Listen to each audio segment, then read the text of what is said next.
Peggy 18.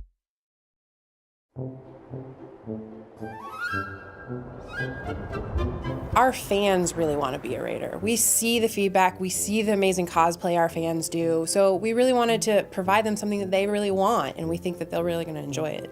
When you enter Nuka World, there's a sort of settlement where the raiders are, but they don't have the whole park.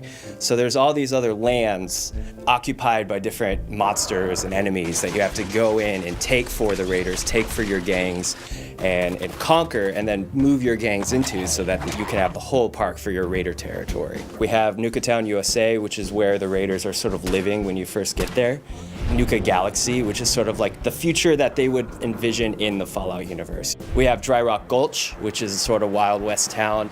We have Safari Adventure, which is like the zoo. The bottling plant, which is called the World of Refreshment, is sort of like a tour of the bottling plant. We also have Kitty Kingdom, which is where all the kitty rides are. When you arrive there, you're put into position of being what we call the overboss, which is sort of the ruler of all these gangs. We're giving players the chance to sort of be the bad guy, to sort of be the guy raiding through the Commonwealth and taking what they want. We don't necessarily make you the absolute most evil raider. You can actually be we jokingly call a kind-hearted raider, if there is such a thing. People hear raider, they think you're going to do wholesale slaughter.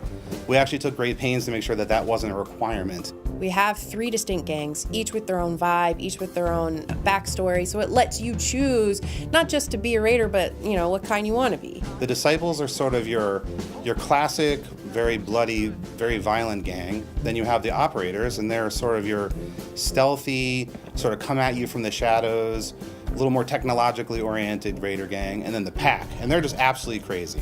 We had one of our concept artists go through and develop a lot of the different armor. The ones who are more bloodthirsty have more violent shapes and more rough edges, and the ones who are more clean cut and efficient have a more stylized look. So in the end, your overboss should look totally different than someone playing down the street from you. We do have a nice new gun set in there that still has a raider vibe, the handmade assault rifle. Then on top of that, we have really fun new weapons like the paddle ball, which has a whole bunch of different attachment or mods that you can add. Spikes, you can have shocks, fire, and you can eventually use the weaponized Nuka-Cola to make it sort of like a nitroglycerin paddle ball and pop people's heads.